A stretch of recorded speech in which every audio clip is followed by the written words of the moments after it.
Alhamdulillah wassalatu wassalamu ala Rasulillah nabiyina Muhammadin wa alihi wa sahbihi wa man walah. Asyhadu an la ilaha illallah wahdahu la syarikalah wa asyhadu anna Muhammadan abduhu wa rasuluh. Amma ba'd, ikhwatal Islam, kita melanjutkan kajian kita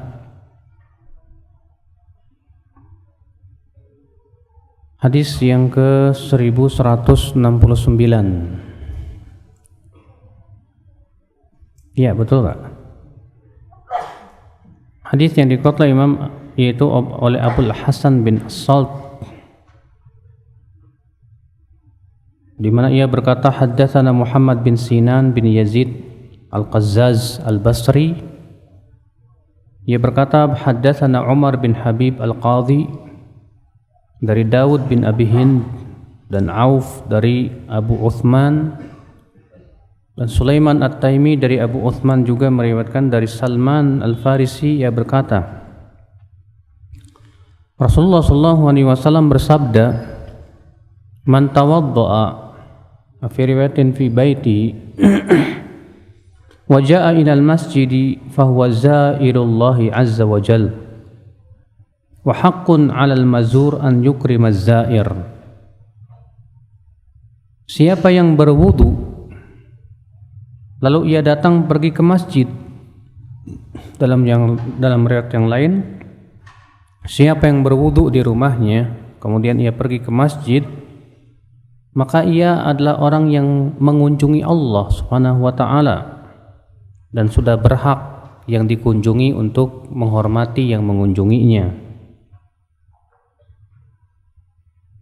Syekh Albani berkata, perawi-perawinya thiqah kecuali Muhammad bin Sinan Al-Qazzaz ini, dia seorang perawi yang dhaif. Akan tetapi ikhwatul Islam, hadis ini mempunyai jalan lain, ya, dari hadis Abu Uthman secara marfu, man tawadda'a fi baiti fa ahsana al-wudu thumma zarani fi baitin min buyuti fa iyya yazar wa haqqun 'al mazur an yukrima zairah. Siapa yang berwudu di rumahnya lalu ia memperbagus wudunya, kemudian ia mengunjungiku di salah satu rumahku, itu masjid, berarti ia telah mengunjungi aku dan sudah berhak yang dikunjungi untuk menghormati yang mengunjungi. Dikeluarkan oleh Ibnu Bishran dalam Al-Amali dan At-Tabrani dalam kitab Al-Mu'jamul Kabir, dari Sa'id bin Zarbi, dari Thabit, dari Abu Uthman, dari Salman. Namun sanadnya ada perawi yang bernama Sa'id ini, ia mungkar hadis, ya. Akan tetapi As-Silafi ia meriwayatkan dari jalan lain, dari jalan ini juga, ya, dan berkata hadis ini hasan, hadis ini gharib secara musnad. Tidak ada yang meriwayatkan dari Al-Bunani selain Sa'id bin Zarbi ini, dan yang mahfuz ia berasal dari hadis Abu Uthman secara mauquf dari perkataan Salman. Dan Imam Al-Baihaqi juga meriwayatkan secara mauquf, ya, kepada para sahabat Rasulullah SAW dengan sanad yang sahih. Dan kalimat yang terakhir mempunyai penguat dari hadis Ibnu Mas'ud dengan lafaz inna buyutallahi fil ardi al masajid wa inna haqqan Allah an yukrima man zarahu fiha. Sesungguhnya rumah-rumah Allah di muka bumi ini adalah masjid, dan sudah berhak untuk Allah, ya, memuliakan orang yang mengunjunginya. Dan sanadnya dhaif karena di dalam sanadnya ada Abu Ishaq yaitu As-Sabi'i, demikian pula Al-Mas'udi, ya mukhtalit, ya, hafalannya itu berubah. Akan tetapi dengan sanad-sanad ini, ya, hadis ini insyaallah naik kepada hasan li ghairihi, wallahu a'lam. Hadis ini menunjukkan, akhi, yang pertama, keutamaan orang yang pergi ke masjid untuk sholat. Bahwa orang yang pergi ke masjid untuk sholat itu disebut dengan orang yang mengunjungi Allah Subhanahu wa taala. Maka ini tentu akhwat Islam azakumullah ya, keutamaan besar ya bagi mereka yang pergi ke masjid. Bahkan dalam hadis-hadis yang lain disebutkan bahwa setiap langkah kaki kita pergi ke masjid itu ya, setiap langkahnya itu mengangkat satu derajat dan menggugurkan satu dosa. Subhanallah. Hadis ini juga menunjukkan akhi bahwa keutamaan ini, yaitu keutamaan pergi ke masjid itu didapat dengan apabila memenuhi syaratnya. Apa itu? Yaitu berwudu di rumah. Karena Rasulullah mengatakan man tawaddo'a fi baitih, siapa yang berwudu di rumahnya.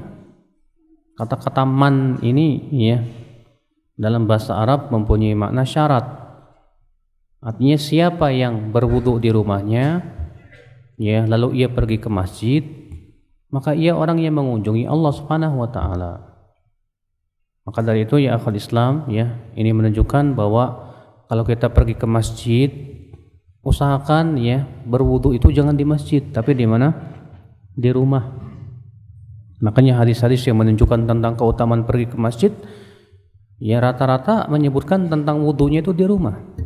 Di antaranya hadis riwayat Muslim ya, kata Rasulullah, salatul rajul fi jama'atin tafdulu ala salatihi fi baitihi wa fi suqihi bi 25 darajah.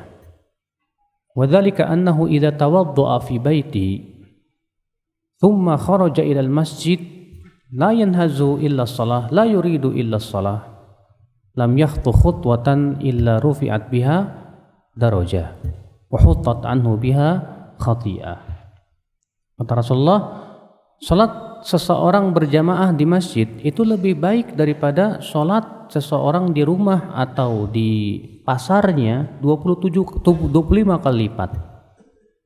Yang demikian itu apabila dia berwudu di rumahnya. Lihat, Rasulullah mengatakan apabila dia berwudu di rumahnya, kemudian ia pergi ke masjid, tidak ada niat kecuali untuk salat, maka tidaklah ia melangkah sekali langkah pun kecuali diangkat satunya derajat dan digugurkan untuknya satu kesalahan. Ini menunjukkan ya bahwa adab kita pergi ke masjid itu wudu dulu di mana? Di rumah. Baru kemudian kita pergi ke masjid ya. Bahkan sebagian ulama seperti Syekh Salim yang saya pernah baca mengatakan bahwa ya untuk mendapatkan keutamaan-keutamaan itu berarti harus terpenuhi, yaitu yang pertama berwudu di rumah. Yang kedua, pergi ke masjid tidak ada niat kecuali salat. Iya. Baru dia akan mendapatkan pahala-pahala tersebut. Wallahu a'lam. Hadis berikutnya, hadis 1170. Hadis yang dikeluarkan Imam Ahmad dan Abu Daud dari Syu'bah, dari Mansur, dari Rib'i bin Hirash, dari seseorang dari Banu Amir, annahu ista'dana 'ala Nabi sallallahu alaihi wasallam, bahwasanya ia pernah minta izin untuk masuk ke rumah Nabi sallallahu alaihi wasallam. Faqal, dia berkata, "A'alij, boleh saya masuk?" Faqala Nabi sallallahu alaihi wasallam li khadimi, maka Nabi sallallahu alaihi wasallam pun bersabda kepada ya pembantunya, "Ukhruji ilaih, fa innahu la yuhsinul isti'dzan." Faquli falyaqul assalamu alaikum a'adkhul. Kamu keluar, ketemui orang itu. Dia itu tidak faham bagaimana cara minta izin. Bilang ke dia, assalamu alaikum, boleh saya masuk? Ya.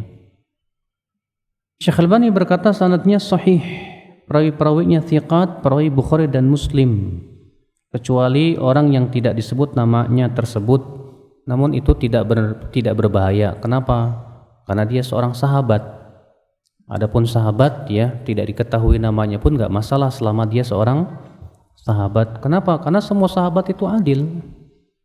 Karena para sahabat itu semua sudah dipuji oleh Allah dalam Al-Quran. Dalam surat Dalam surat At-Taubah Allah berfirman, "Was-sabiqunal awwalun minal muhajirin wal ansar walladzina taba'uhum bi ihsan radhiyallahu anhum wa radu an." Allah sudah menyatakan keridhaan kepada mereka. Berarti mereka sudah mendapatkan ya pujian langsung dari Allah. Maka mereka tidak membutuhkan pujian dari orang lain. Cukup Allah yang sudah memuji mereka. Makanya kata para ulama, jahalatus sahabah la tadur. Iya, para sahabat yang tidak diketahui namanya siapa, selama diketahui dia memang seorang sahabat, maka jahalahnya itu tidak berbahaya.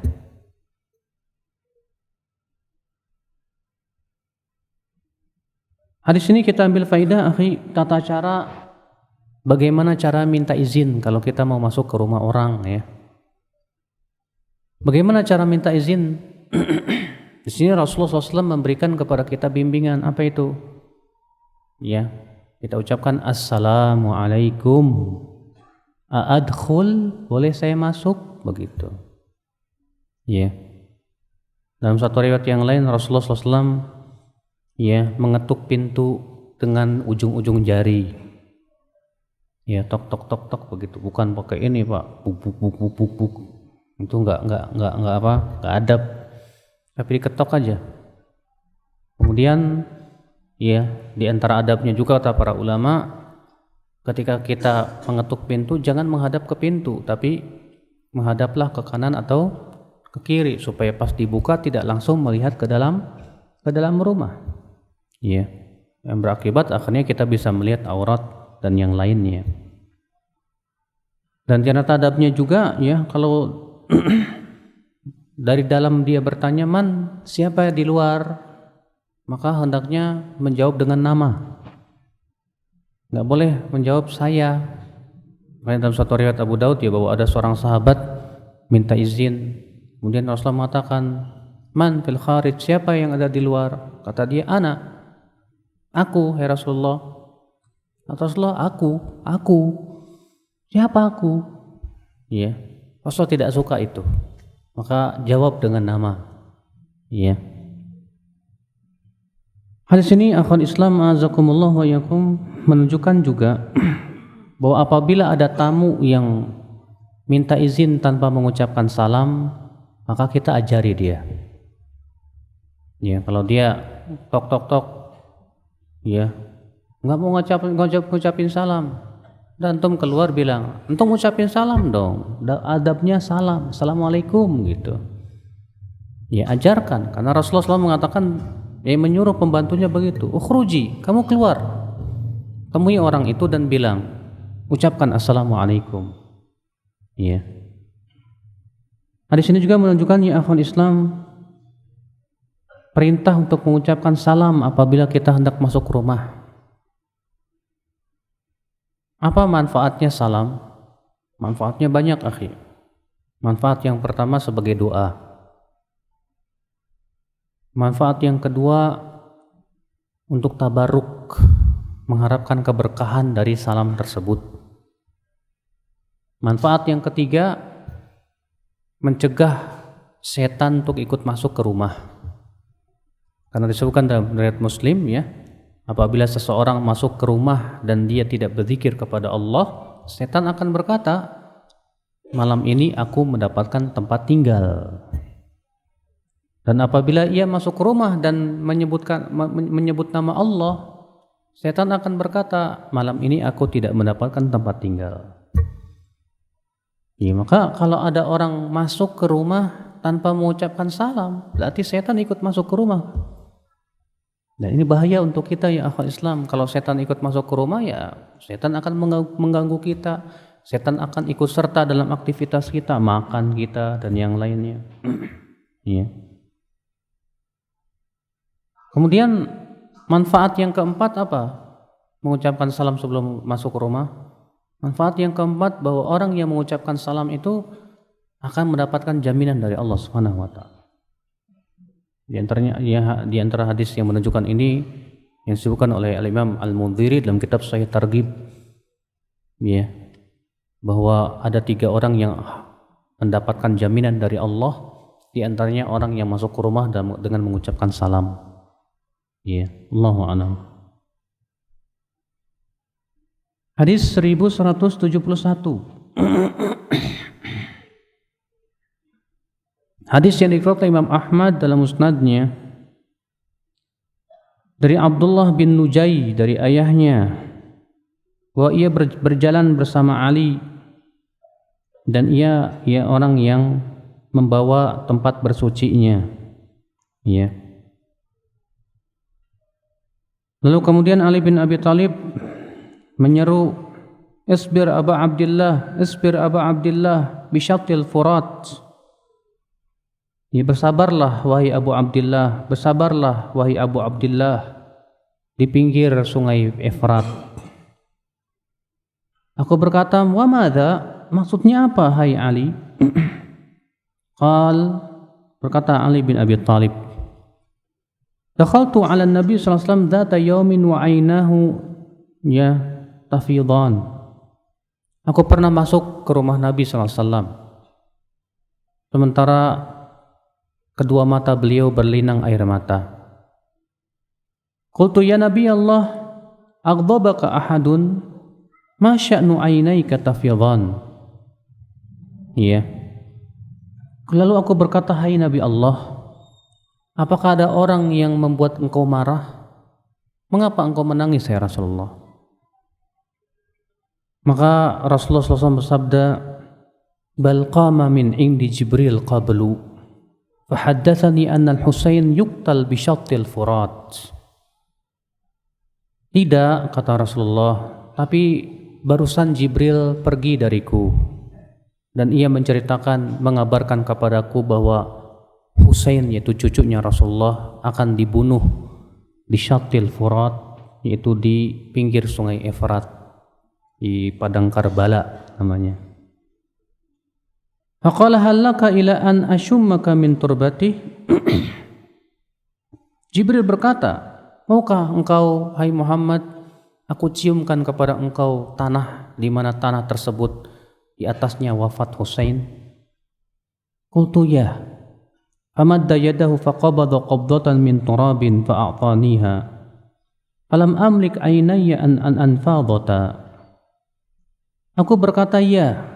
Lalu kemudian malaikat Jibril pun memberikan tangannya kepadaku dan mengepal tanah dari tanah yang Husain akan mati di atasnya tersebut dan memberikannya kepadaku. Dan aku tidak kuat untuk menahan air mataku, kata Rasulullah SAW. Syekh Albani berkata sanad hadis ini lemah. Nujai ini ayahnya Abdullah tidak diketahui siapa dia. Akan tetapi kata Al-Haythami, hadis ini diriwayatkan Imam Ahmad, Abu Ya'la, Al-Bazzar, At-Tabrani dan perawi-perawinya thiqat, dan Nujai ini tidak bersendirian. Artinya ia mempunyai syawahid yang menguatkannya. Di antaranya dari riwayat Umarah bin Zadan, ia berkata haddatsana Tsabit dari Anas. Diriwayatkan oleh Imam Ahmad, Ibnu Hibban, Abu Nuaim dalam Ad-Dalail. Dan perawinya semuanya thiqat kecuali Umarah itu. Al-Hafiz berkata saduq katsirul khata'. Juga diriwayatkan dari Muhammad bin Mus'ab, ia berkata haddatsan Al-Auza'i dari Abu Ammar Shaddad bin Abdullah dari Ummul Fadl bintul Harith. Al-Hakim berkata sanadnya sahih sesuai dengan syarat Bukhari dan Muslim. Tapi dibantah oleh Imam Az-Zahabi, tidak, justru sanadnya terputus dan dhaif. Juga diriwayatkan dari Abdullah bin Sa'id dari ayahnya dari Aisyah atau Ummu Salamah bahwasanya Nabi SAW mengucapkan kepada salah satu dari keduanya tentang tadi bahwa Husain akan terbunuh di Syattu Furat. Sanadnya perawinya thiqat, perawi Bukhari dan Muslim, maka ia adalah sahih. Maka dari riwayat-riwayat tersebut hadis ini sahih. Hadis ini menunjukkan ya akhal Islam azakumullah wa yakum akan bahwa Rasulullah dikabarkan oleh malaikat Jibril, dan tentunya malaikat Jibril dari Allah Subhanahu wa taala, bahwa cucunya yang bernama Husain akan dibunuh di sebuah tempat di Karbala, yaitu di Syattu Furat di pinggir sungai Efrat. Sedikit kita akan cerita tentang kisah terbunuhnya Al-Husain bin Ali bin Abi Thalib radhiyallahu anhu wa ardhah.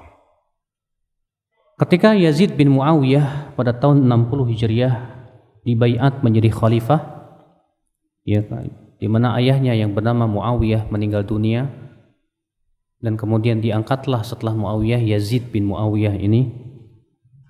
Dan waktu itu Yazid bin Muawiyah berumur 34 tahun, ya.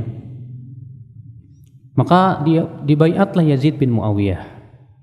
Namun Abdullah bin Zubair dan Husain bin Ali bin Abi Thalib belum ingin untuk berbaiat kepada dia.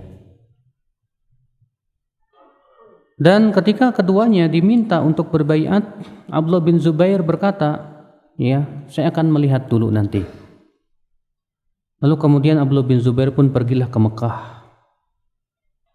Dan ketika didatangi kepada Husain bin Ali, dikatakan baiatlah. Kata Husain, aku tidak akan mau baiat secara diam-diam, tapi aku akan baiat secara terang-terangan di hadapan manusia. Mereka berkata, baiklah. Iya. Kemudian rupanya penduduk Irak mendengar bahwa Husain belum baiat kepada siapa? Ya, Yazid bin Muawiyah. Akhirnya mereka pun mengirimkanlah surat ke Husain. Iya. Apa? Mereka berkata, kemarilah hai Husain, kami akan baiat engkau dan kami akan jadikan engkau sebagai pemimpin kami di sini. Ya, mereka mengaku bahwasanya mereka belum baiat kepada Yazid juga dan mereka belum ridho dengan kepemimpinan Yazid. Maka kemudian mendengar itu, Husain bin Ali bin Abi Thalib pun mengirimlah seorang laki-laki yang bernama Muslim bin Aqil untuk cross check benar tidak, ya, apa yang mereka katakan tersebut. Maka Muslim bin Aqil bin Abi Thalib ini pun pergilah, ya, ke Irak. Dan ternyata ia dapati di sana memang benar. Ya, lalu kemudian orang-orang pun baik wanita, laki-laki pun datanglah kepada Muslim bin Aqil ketika mereka tahu bahwa ini adalah utusannya Husain. Ramai-ramailah mereka membaiat siapa? Muslim bin Aqil ini. Iya. Dan hal ini terdengar oleh gubernur Irak yang waktu itu seorang sahabat yang bernama Nu'man bin Bashir. Dan Nu'man bin Bashir pun mengabarkan hal ini kepada Yazid bin Muawiyah. Namun Yazid bin Muawiyah, ya, kemudian tak lama mengganti Nu'man bin Bashir dan diganti dengan gubernur lain yang bernama Ubaidullah bin Ziyad sebagai gubernur di kota Kufah pada waktu itu. Maka kemudian Ubaidullah bin Ziyad pun pura-pura dia datang dengan memakai apa? Ya, ditutupi wajahnya. Rupanya orang-orang mengira bahwa dia itu Husain. Akhirnya ya mereka pun berusaha untuk membaiatnya. Maka dari situlah Abdullah bin Ziyad pun tahu bahwa ternyata memang benar kabar bahwa orang-orang ingin baiat kepada Husain. Maka kemudian, ya, ikhwata Islam azakumullah wa iyyakum. Maka kemudian sebelum itu, ketika orang-orang sudah banyak baiat kepada Muslim bin Aqil ini, Muslim bin Aqil pun mengirimkan surat kepada Husain bahwa memang betul orang-orang sudah membaiat. Maka kemudian Husain pun, ikhwata Islam azakumullah wa iyyakum, bersegeralah ingin pergi ke Kufah. Ketika Husain bergegas ingin pergi ke Kufah, banyak sahabat yang tidak setuju dengan Husain. Bahkan banyak sahabat yang mengingkari perbuatan Husain. Ya. Di antaranya yang menegur Husain adalah Abdullah bin Umar, Abdullah bin Abbas, Abdullah bin Amr bin Al-As, Abu Sa'id Al-Khudri, ya, Abdullah bin Zubair. Demikian pula saudaranya Husain yaitu Muhammad bin Al-Hanafiyah. Semua mengingkari perbuatan Husain. Semua menasihati supaya Husain jangan keluar ke Irak. Ya. Abdullah bin Abbas berkata, laula an yuzri bi wa bikan nas, ya, la shabbathu yadayya fi ra'sika falam atruk tadhhab. Kalau bukan karena takut khawatir orang-orang akan berburuk sangka kepada saya akan pegangi tangan kamu supaya kamu tidak pergi ke sana. Ya, kata Ibnu Abbas radhiyallahu an, sebagai disebutkan dalam kitab Al-Bidayah wa Nihayah di jilid 8 halaman 161. Imam Asy-Syafi'i berkata, dan Allah Ibnu Umar berada di Mekah. Kemudian sampailah kepada beliau bahwa Husain ingin pergi ke Irak. Maka Ibnu Umar pun segera menyusul Husain. Lalu Ibnu Umar berkata, mau kemana? Kata Husain, ke Irak. Lalu kemudian Husain pun mengeluarkan surat-surat orang-orang Irak yang ingin mereka berbaiat kepada Husain. Kata Ibnu Umar, la ta'tihim, jangan datang kepada mereka. Tapi Husain tetap ngeyel. Kata Ibnu Umar, inni muhaddithuka hadithan, aku akan sampaikan kepada kamu hadis. Sesungguhnya Jibril datang kepada Nabi SAW dan memilihkan antara dunia dan akhirat, dan Rasulullah ternyata lebih memilih kehidupan akhirat dan tidak menginginkan dunia. Dan engkau termasuk keturunan Rasulullah. Demi Allah, jangan engkau pergi kemana ke mereka. Tapi ternyata Husain pun tetap kekeh dengan pendiriannya tersebut. Di antara yang menasihati juga Abdullah bin Zubair, di mana Abdullah bin Zubair berkata kepada Husain, aina tadhhab? Tadhhab ila qaumin qatalu abak wa ta'anu akhak? La tadhhab. Mau pergi kemana hai Husain? Kamu hendak pergi ke suatu kaum yang mereka sudah membunuh bapakmu sendiri, membunuh saudaramu sendiri. Jangan kamu pergi hai Husain. Tapi ternyata Husain tetap kekeh dengan pendiriannya. Abu Sa'id Al-Khudri juga sama. Menasihati beliau berkata, ya Aba Abdillah, inni laka nasihun wa inni alaikum musyfiq. Qad balaghani annahu qad katabakum qaumun min syi'atikum bil Kufah yad'unaka ila al-khuruj ilaihim fala takhruj ilaihim. Hai Aba Abdillah, aku nasihati kamu, aku sayang sama kamu. Telah sampai kepadaku bahwa orang-orang Irak menyurati kamu, dan mereka minta kamu pergi ke sana. Jangan kamu keluar kepada mereka. Fa inni sami'tu abaka yaqulu fil Kufah wallah laqad malaltuhum wa abqadtuhum wa malluni wa abghaduni. Demi Allah hai Husain, aku mendengar sendiri ayahmu waktu itu di Kufah berkata, penduduk Kufah, penduduk Irak itu membuat aku bosan, membuat aku marah, membuat aku membuat Ali bin Abi Thalib tidak suka kepada mereka, karena memang begitu sifatnya orang-orang Irak begitu. Irak dulu tuh Pak masuk padanya Irak dan Iran disebut dengan dulu Persia namanya. Ikhwatul Islam azakumullah wa iyyakum. Kemudian akhwat Islam azakumullah, ketika Ma'qil bin Yasar telah mempunyai kekuatan di kota Kufah dan Ubaidullah bin Ziyad pun menjadi gubernur, maka kemudian orang-orang yang baiat kepada Husain ini pun pergilah untuk mengepung Ubaidullah bin Ziyad. Maka Ubaidullah bin Ziyad pun bermusyawarah dengan pembesar-pembesar. Kata mereka, hai Ubaidillah, penduduk Irak ini sangat mudah untuk dirubah hatinya. Datangi mereka dengan uang, akan berubah hatinya. Akhirnya kemudian didatangi, dan ternyata benar, satu persatu pergi. Dan membatalkan baiatnya yang tadinya 4.000 tinggal 30 orang, tinggal 12. Habis sama sekali sampai Muslim bin Aqil ditinggalkan oleh orang-orang. Akhirnya Muslim bin Aqil pun ditangkap dan hendak dibunuh oleh Ubaidullah bin Ziyad. Kemudian Ma'qil bin Yasar, Muslim bin Aqil berkata, berikan saya kesempatan dulu sebelum saya dibunuh. Kemudian Muslim bin Aqil berkata kepada Umar bin Sa'ad, hai Umar, pergilah temui Husain, suruh dia pulang ke Madinah, karena penduduk Kufah sudah mengkhianati kita. Umar bin Sa'id pun pergilah, sementara Muslim bin Aqil pun dibunuh oleh Ubaidullah bin Ziyad. Ikhwatul Islam azakumullah wa iyyakum. Kemudian sampailah Husain kepada ke Qadisiyah, yang kemudian Husain pun dikabarilah oleh Umar bin Sa'ad tersebut, dan Umar bin Sa'ad menyuruh supaya pulang saja Husain ke kota Madinah. Kemudian Husain pun mendengar kabar tersebut, bermusyawarah dengan orang-orang yang mengikuti Husain, karena Husain membawa keluarganya dan beberapa orang yang lainnya. Maka apa kata mereka? La wallah la narji hatta na'khudh bi sa'ri abina. Demi Allah, kata mereka. Ini yang berkata anak-anaknya Muslim bin Aqil, waktu itu yang pergi bersama siapa? Husain.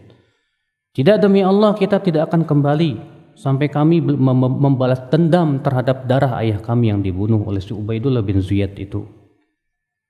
Maka Husain pun mengikuti pendapat mereka.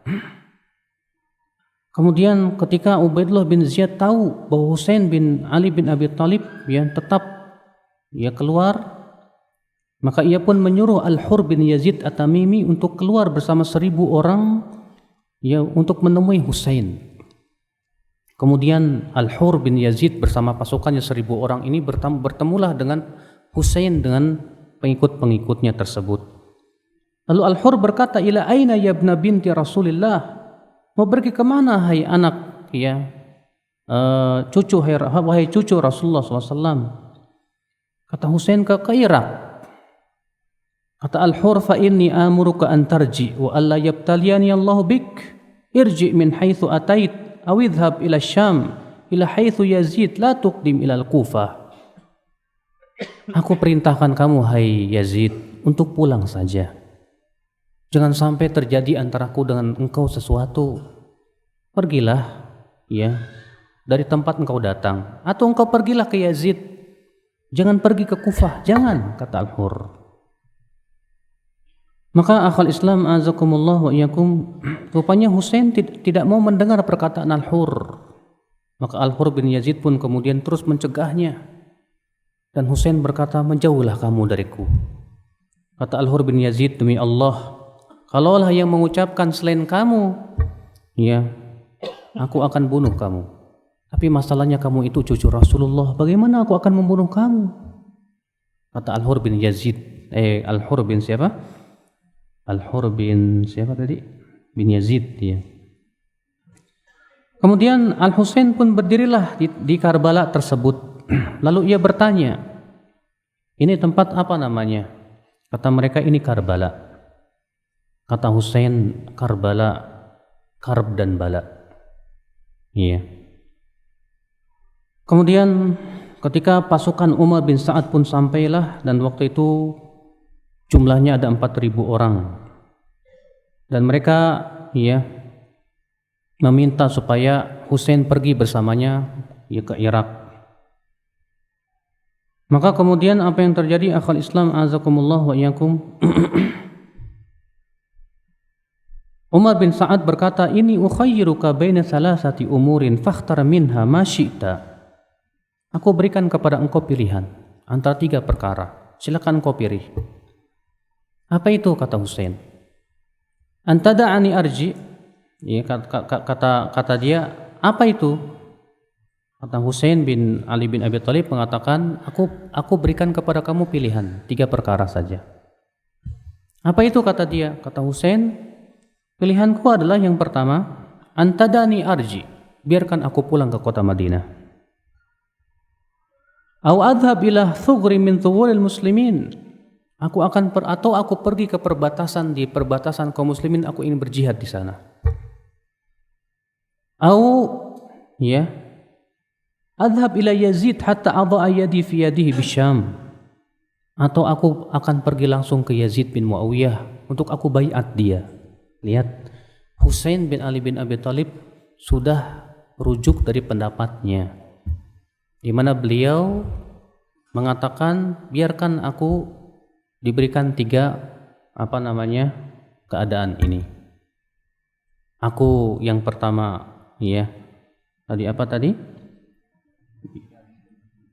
aku pulang ke Madinah, atau aku mau ikut berjihad saja, menjaga di tapal batas, atau aku akan pergi ke Yazid, di mana aku akan baiat dia. Maka kemudian Umar bin Sa'ad pun berkata, baik, aku akan laporkan kepada Ubaidullah bin Ziyad. Maka pergilah ia kepada Ubaidullah bin Ziyad, dilaporkan. Mendengar itu Abu Ubaidullah bin Ziyad senang. Iya. Namun apa yang terjadi? Rupanya ada orang jahat. Siapa dia? Dia bernama Syamr bin Dzil Jaushan. Iya. Dia termasuk orang-orang yang didekatkan kepada Abu Ubaidullah bin Ziyad. Lalu kemudian Syamr bin Dzil Jaushan ini pun memberikan racun-racunnya kepada Ubaidullah bin Ziyad. Dia berkata, "Hai Ubaidullah, jangan biarkan Husain pergi. Seharusnya dia harus ikuti keputusan kamu, hai Ubaidullah." Akhirnya kemudian rupanya Ubaidullah bin Ziyad tertipu oleh si Syamr ini. Akhirnya dikirim lagi utusan ke Husain dan bilang bahwa kamu harus mengikuti keputusan Ubaidullah bin Ziyad. Kata Husain, nggak mau. Kan saya sudah berikan pilihan 3 tadi. Ima saya pulang ke kota Madinah, atau saya mau ikut berjihad saja di tapal batas, atau saya akan bayat kepada Yazid bin Muawiyah. Permintaan Husain ini benar, nggak ada yang salah. Ada apa kemudian Ubaidullah bin Ziyad maksa supaya ikut keinginan Husain, keinginan Ubaidullah bin Ziyad, Yang kemudian akhul Islam azakumullah, Syamr bin Dzil Jaushan pun pergilah dia dengan membawa pasukan. Yang kemudian Husain pun kemudian akhul Islam mengingatkan kepada Syamr, "Bertakwalah kamu, hai Syamr. Apakah kamu hendak membunuh salah satu keturunan Rasulullah?" Tapi subhanallah, Syamr ini memang orangnya jahat, Pak. Dia yang kemudian tetap kekeh melihat Husain tidak mau ikut keputusan Ubaid bin Ziyad. Akibatnya apa yang terjadi? Dia memerintahkan pasukannya untuk menyerang. Rupanya sebagian pasukan si Syamr ini tidak setuju dengan si Syamr. Akhirnya 30 orang bergabunglah dengan Husain untuk membela Husain. Karena Husain nggak salah. Sudah benar Husain itu, mau balik lagi. Tapi kenapa dipaksa juga? Terjadilah perang. Akhirnya pembela Husain satu persatu mati. Sampai terakhir Husain bin Ali bin Abi Thalib yang kemudian dipenggal kepalanya Husain bin Abi Thalib dan meninggal di Karbala. Maka dari itu ya akhul Islam azakumullah, Ahlus Sunnah wal Jamaah, keyakinan kita terhadap para pembunuh Husain tetap kita melaknat mereka, kita benci kepada pembunuh Husain ya akhul Islam azakumullah. Masalahnya orang-orang Syiah dengan terbunuhnya Husain menuduh Ahlus Sunnah lah yang bersalah. Padahal subhanallah, mereka membuat riwayat-riwayat palsu bahwasanya yang menyuruh untuk membunuh Husain itu Yazid bin Muawiyah. Padahal semuanya riwayatnya palsu. Sama sekali Yazid bin Muawiyah tidak pernah menyuruh Ubaidullah bin Ziyad untuk membunuh Husain. Tidak ada satupun riwayat yang sahih kecuali riwayat-riwayat yang dipalsukan oleh orang-orang Syiah. Yang kedua, yang sebetulnya yang membuat mereka Husain terbunuh siapa? Ya mereka juga orang-orang Irak itu. Penduduk Irak yang mereka itu minta supaya Husain datang. Tahu-tahu dia mengingkari janji. Akhirnya meninggalkan Muslim bin Aqil. Dia tidak mau membantu Husain sama sekali. Bahkan ketika mereka mendengar Husain diperangi oleh si Syamr bin Dzil Jaushan, apa ada satu di antara mereka yang keluar untuk membantu? Tidak ada sama sekali. Makanya akhul Islam azakumullah wa iyyakum. Jadi sebetulnya siapa yang menjadi sebab terbunuhnya Husain? Ya mereka, penduduk Irak dan itu, yang mereka itu mengkhianati Husain bin Ali bin Abi Thalib radhiyallahu anhu wa ardah. Maka inilah ya akhul Islam azakumullah kisah tentang terbunuhnya siapa? Al-Husain bin Ali bin Abi Thalib radhiyallahu anhu ardah. Kita Ahlus Sunnah wal Jamaah sangat mencintai Husain. Dan Rasulullah mengatakan bahwa Hasan dan Husain adalah sayyidah syababi ahlil jannah. Keduanya penghulu pemuda penduduk surga. Hasan dan Husain kita sangat mencintai dia. Bagaimana tidak, Rasulullah sangat mencintai Hasan dan Husain kok. Tapi kenapa Pak? Orang-orang Irak itu, orang-orang Syiah di zaman sekarang itu yang selalu mereka unggulkan Husain, bukan Hasan bin Ali bin Abi Thalib? Jawabannya karena memang Husain yang menikahi salah satu penduduk Irak.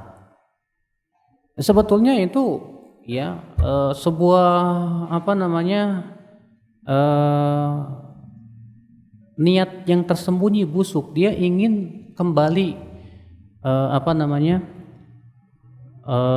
merebut kembali kerajaan Persia yang sudah dikoyak-koyak oleh kaum muslimin. Tapi dengan cara apa? Memperlihatkan cinta kepada ahlul bait. Yang kemudian cinta kepada ahlul bait itu jadikan tameng mereka. Yang kemudian mereka menuduh para sahabat kafir karena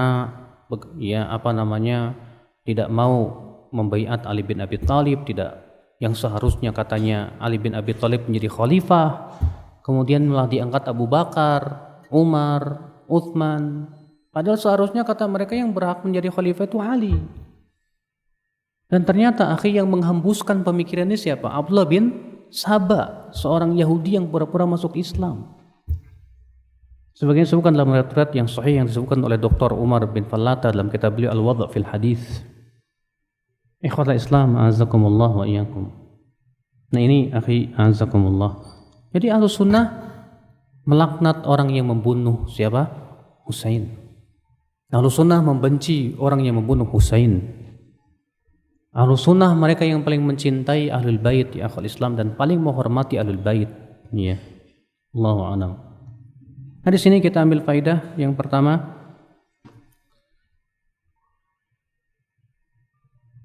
atau yang kedua itu mukjizat yang Allah berikan kepada beliau tentang Rasulullah mengabarkan akan terbunuhnya cucu beliau yang bernama Husain di Karbala, dan ternyata benar. Dan orang-orang Syiah ini Pak di zaman sekarang ini mereka pura-pura memperlihatkan cinta kepada Husain dengan cara apa? Menyiksa diri itu. Ini disebut oleh mereka dengan tadbir. Setiap hari Asyura mereka menusuk-nusuk tubuh mereka, melukai diri mereka sendiri. Bahkan di antara mereka ada yang mati, Pak. Kata para ulama, lihat, mereka lakukan itu terhadap diri mereka.